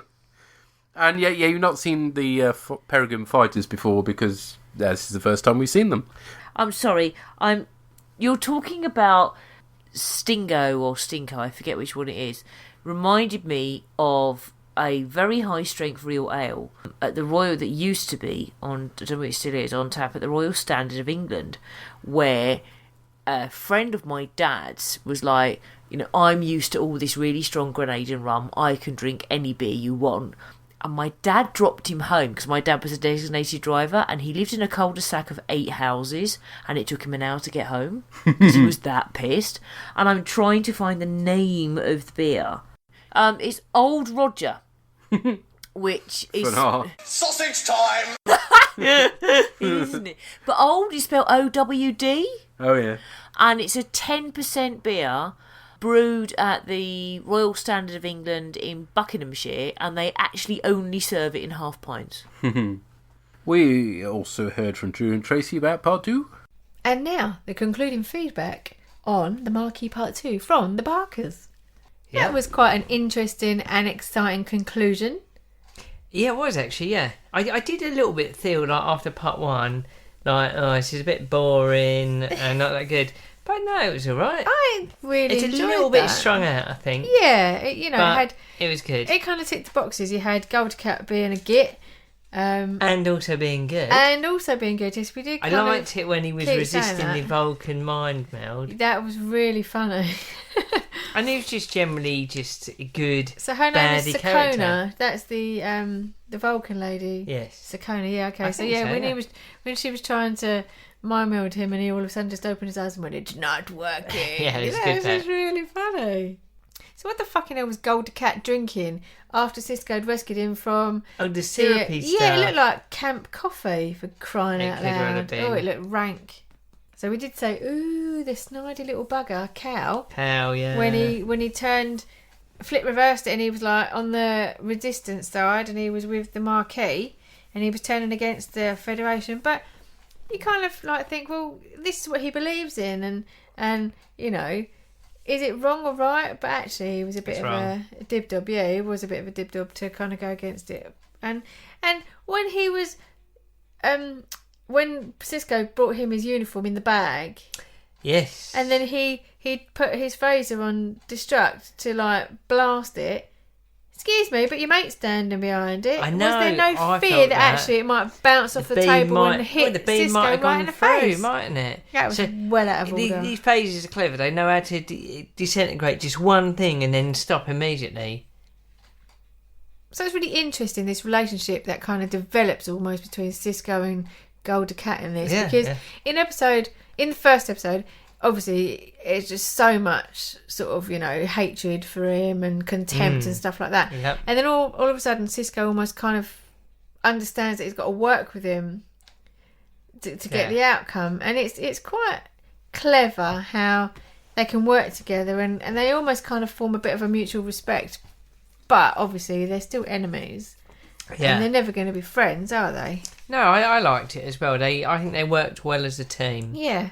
But why did they want to kidnap Golda Cat? That's what I couldn't understand. Because the Maquis thought that it was Central Command, which it was, smuggling the weapons into the militarised zone. So they wanted to get Golda Cat, who they thought was implicit in it, and, you know, get it out of him. I just think it's another thing that was absolutely going to get the Federation to come and like kick your ass, isn't it? Because they're going to come and defend Golda Cat and get him back. I don't know. Well, they did. So they kind of... Cisco did, yeah. Yeah. But it was just a bit silly. So Quark, again, was a bit of a dib. He did make me laugh when he was in jail and he was like confessing, and then Odo said, "How long should I keep him in here?" And Cisco's like, "Forever." That really did make me laugh. It was a good bit. It's like if ever they want to kind of lighten the mood, they're just going to get Quark in to do a bit of comedy value. I really enjoyed this two-parter. Yeah, I did as well. I did think it was slow, as we said before. A bit slow-paced, but it was good. In the first one, but I think a little bit, Deep Space Nine is a little bit starting to pick up for me, and I'm really enjoying it. I think this is, it's more of getting on to being a bit of a arc rather than single episodes, isn't it? The Maquis, that's a definite thing we will hear lots of in the future. So cool. I'm loving the passion that Cisco's got at the minute. He was so sort of adamant and throughout this. I mean, there was a few times when he did give quite a big speech. I liked it. Yeah, it was good. This worked for me. I enjoyed this. I enjoyed them as well as Absolutely. a two-part. Lovely. Marvellous. Well, thank you very much. Take it easy. Bye. Bye. Thanks, guys. Bye. A bit of a Dib Dob? It's a new one on me. Dib Dob. And yes, there's no sausage time for Ducat and Cisco, I don't think. And the stuff he was pouring on his meal, that's Canar. Yes, syrupy Canar. Which does always remind me of that camp stuff. I have no idea what the hell that is, but it's a similar designed bottle, isn't it? So. Yeah. I was confused by Dib Dob as well. Most of the time, the expression Tracy comes out with I've heard of as well, because we both grew up in London, but I'm afraid Dib Dob isn't one I've come across. Maybe that's, I don't know. Maybe it's just an East-West thing, I don't know, but no. Sorry. So let's find out what Purry made of part 2. Hello again, Purry here to talk about the Maquis Part 2. And this one's really a cracker. I think this is definitely better than the first part, and the first part was good, so this is a good thing. One of the things I didn't mention in the first part was how angry Sisko is about all this. It's the fact that he's angry at the situation, he's angry at a bad treaty, but he's also angry that Federation, well, technically they're not Federation citizens. This was one of our gripes. They're always gripes with the Federation citizens. Technically they're the Federation, and they're living in Cardassian space. So and Picard even said at the time when he set up this treaty that there's the Federation can't protect them. So I had a wee gripe with that, but these people are basically going to break the treaty just because they don't agree with it and could risk all-out war. I did like the way Sisko was getting angry with that. He was getting angry with Starfleet. He was getting angry with his old mate for joining them. It was just generally everyone was in the Sisko path of anger. His interchanges with Kira were quite good, with that thing of, yes, Kira definitely has sympathy with the Maquis, but Sisko is also saying, yes, but this is not worth the peace. And indeed, this is kind of the side of the muddy politics. No one likes the idea of attacking colonists who are only defending themselves, but on the other hand, is a colonist defending himself for all that to him is worth, the war's worth thousands of lives. To someone like Sisko, it definitely isn't. I liked seeing Chiv again. It was good to see again. This is the linking up of the universe. I did wonder if her and Sisko had a good sit down and had a bitch about how Picard, this situation is really all Picard's fault. The fact that he kind of allowed it to develop in the first place is kind of where it's all come from. So I do wonder if they had kind of that. Gul Dukat is once again excellent in this. Not only do we get some lovely insights in Cardassian politics, particularly the trial, and indeed I love the way that the legate comes on and burns Ducat. It's basically the oh hell, we've got a fall guy, and it's basically if the Maquis want to execute him, fair enough, it saves us the bother. I did like that, and we get this idea of the Cardassian trial and some introductions into Cardassian culture and how this military dictatorship works. Ducat also just shines. I mean, when he browbeats the freighter captain into letting them board, it's brilliant. And there is this idea of he is, like I said last time, he's almost Sisko's dark side. He was just destroy the freighter, or disable its engines, blow off the bridge, kill all the crew, and Sisko saying, no, you're not. And the bit when he's sitting with the Maquis and basically saying, you're torturing me all wrong, you're doing it wrong, and you're bad, and you're rubbish at this, you're terrible. It's funny. I did have a gripe with that scene when Sisko comes in with his phasers and he says, we don't want to shoot you, and they've got a sun setting. They've got a wide field stun setting. Why don't they just waltz into the place, blitz the place with a wide field stun setting, and pick up the bodies afterwards? I think there's always the thing in Star Trek that they hint that the phasers will always kill you when we know they've got stun settings, and indeed 9 times out of 10 they stun people. So that was just one bit that bugged me about it, but overall it's just top stuff. It's muddy politics. There's no clear right and wrong, and you kind of have sympathy for Sisko to get all this dumped in his lap. We even got more of the nice Vulcan stuff. Like I say, I think Quark was getting in there. I really think he was actually doing quite well, and indeed I like the equate of, he can argue logically with Vulcan because the rules of acquisition, while heartless and greedy, are quite often logical. So I liked all that stuff. So yeah, just there's so much to enjoy in this episode, and the spaceship fight. I really like the use of the small craft. That we've got this. I think it's the first time in Star Trek that we've really seen a fight scene between two different types of shuttlecraft, and it worked really well. I think there's a decent amount of ambition in the 3 runabouts fighting the 2 Maquis raiders, and there were some lovely shots. There was that great shot kind of over the back of the raider where you see the light playing across it. They're really coming along with special effects, and I just thought it was just something different in Star Trek. For all that, I think we're going to get, again, it's not too spoiler, but some of the later fight scenes, and it cropped up in Next Generation films as well. Some of these big starships were looping around like fighter jets, and it never really sat well. I think particularly the Klingon birds of prey do it quite often when you see them. They start swooping around around. But for small shuttlecrafts, you can absolutely accept that these things will handle more like fighters, and I really like that scene. So yeah, overall, I can't really fault this episode. It's really good, and indeed this is setting up another antagonist into the universe and another bit of salt that Sisko's going to have to deal with. So, gushing aside, all it remains for me to say is keep up the good work. It's a really good podcast. I always look forward to listening to it, and I'll be back to talk about the next couple of episodes. Until then, bye for now. Bye. Yes, we get plenty of angry Sisko in this, in both parts, don't we? Yes, that's excellent stuff. After a while, you end up with finding it hard to find a Sisko who isn't angry. Yes. Kind of his default setting. Yeah. You're torturing me wrong, is Yeah, I great love thought, it, isn't yes. it? Yes, Ducat. And I agree with you about the gripe about Federation citizens. They're not. Yeah, it doesn't make, that's So the one that- bit that really doesn't make No, any it sense to me. doesn't. Is it? And I like, although I think there should be a bigger ship there, I like the idea of seeing smaller ships fighting. Mhm. And I think you're right, we haven't Dogfights. seen that in Trek before, have we? No, we haven't really, no. The whole thing about theoretically Sisko and Co could have stunned the Maquis with phasers. I think the only thing you can read into that possibly is that they're a bit like, police tasers now, where there is a slight chance that you might give somebody a heart attack or something and kill them, even though that wasn't your intention. So possibly that was just Sisko being ultra cautious. Maybe you can read that in there. I don't know. Well, I think that he just doesn't want to shoot his mate. Yeah, there is I mean, that too. that's the way I read the whole situation. Although his mate isn't in that scene, so yeah. Okay, or his mate's friends, or Mhm. escalate the situation. Mhm. Federation never fire first, do they? No, they don't generally. And yeah, you're right. Definitely some really, really good effect shots. Yeah. And the Maquis will play out later on, but I'm not going to say anything more than that. And thank you, everybody, for avoiding spoilers. Yeah, saving me a Section 31.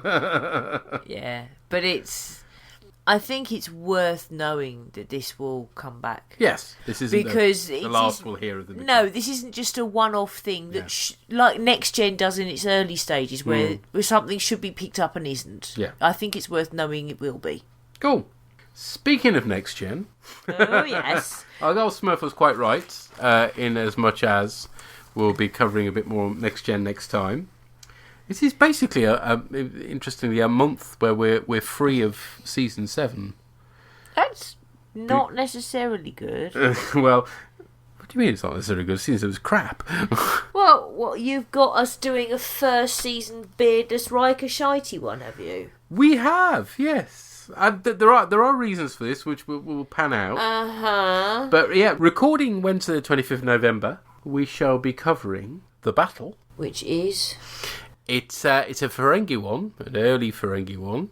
Right. Yeah. Next Gen Ferengi Stargazer? never any good. Stargazer? Does that ring any bells? It's actually, I seem to remember, not a bad story for the first Is it season. the one with the whips in it? No, that's an earlier one. And the other one that goes with that is Hide and Q, which is the second Q episode after Encounter at Farpoint, and famously is the one where Wesley gets stabbed in the back by a bayonet. So there's something to look forward to. So why are we doing that then? Well, the following time, the Season 7 Next Gen episode we'll be covering is kind of a sequel to The Battle. So it made sense to do The Battle first. I've got to watch Riker without a beard. You do have to watch Riker without a beard, sorry about that. But there you go. Hey-ho. So there we go. Next Generation of Go-Go next time, but not Season 7, but Season 1. Ooh, weird. Yes, very wrong and broken. Hey, possibly. But I do remember The Battle being quite good. So maybe not so wrong as you think. It features Picard in a big way, and let's face it, Patrick Stewart's never bad. No, he himself is never bad, but he's been in shit. So we'll catch you next time, guys. Take care. Thanks to everybody who contributed, and cheery bye. Bye. The bOrgCast is brought to you by the lovely people at geekplanetonline.com. All music referenced is for illustrative purposes only, and no copyright infringement is intended. To contact us, you can use the forums at geekplanetonline.com. Visit our Tumblr site at bOrgCast.tumblr.com, where you'll find images accompanying the episodes discussed in this cast. Send email messages or MP3s to bOrgCast@geekplanetonline.com. Or you can contact us via Twitter on rev_org or bOrgCastAmmo. #bOrgCast. Sausage time! Shut it down!